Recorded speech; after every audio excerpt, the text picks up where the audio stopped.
Hürmetli vatandaş, bugünkü leksiyalarımızı başlaymaz. Leksiya dese de gacır olsun. 2019 yıl 8. ayının 8. günü. Hepteki Perşembe. Kaygılı haber. Uygur'un oğlu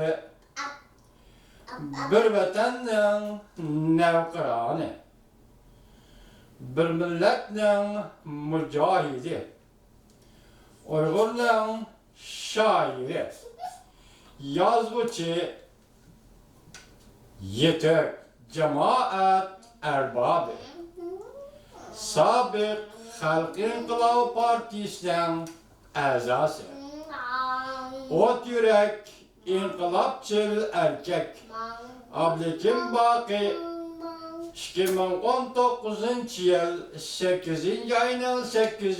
günü 22 saat 1'de Amerika Koşmuş Ştatları Virginia Ştatı Yenova doktorxanasında kişisel sebebi bilen 70 yaşında olamdan öttü.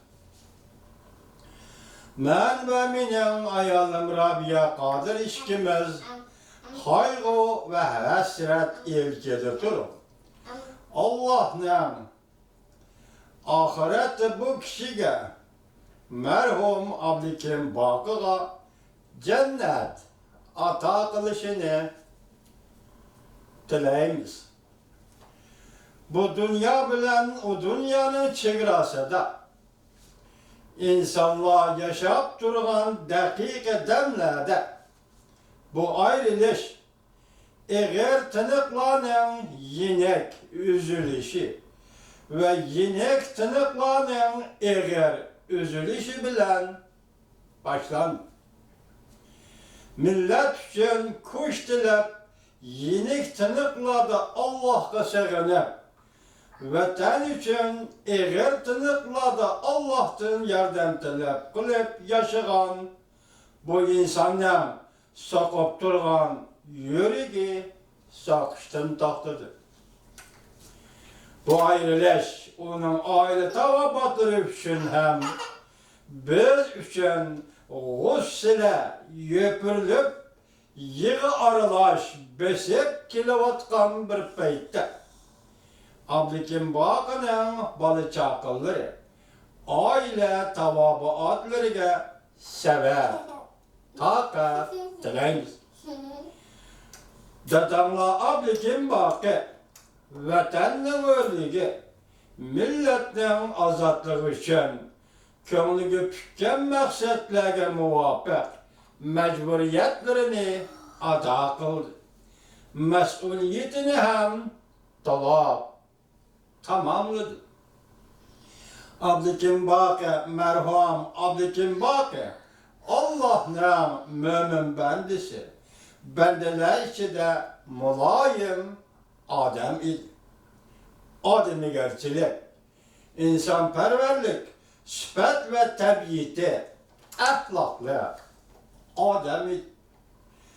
Ben Ali mektepte okuvatkan çağlar, Abdülhakim Bakı otur mektepte okuvatkan çağlar da tanışkan idi. O çağlar ottek yıllar idi.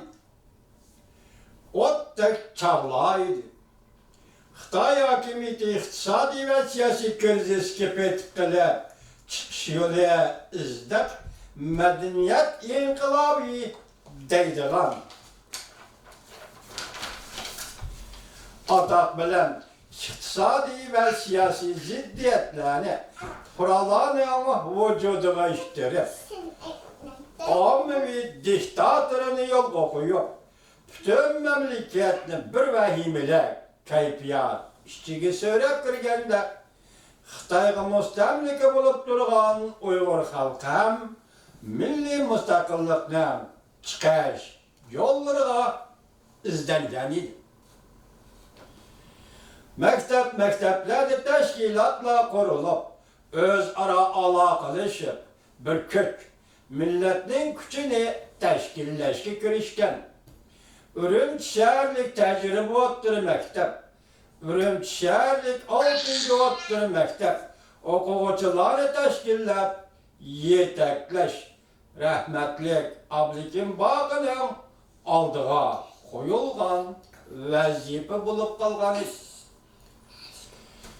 O'ttir maktab o'quvchilar tashkilotlari Şinjan Üniversitesi'de kurulan 3-batalyon o'quvchilar tashkilotining atrofiga qo'yishib 1968-yili 5-oyda zo'r namoyish tashkillangan. O'quvchilar tashkilotlari Uyg'ur millatining tashkiliy uyg'onishi va iddiy uyg'onishining vujudga kelishini ishga oshirgan avangardlarning tashkilotiga aylangan. Tashkilotchi marhum Abdukim Baqaning bu yo'lda ko'rsatgan to'pisi bebahodir.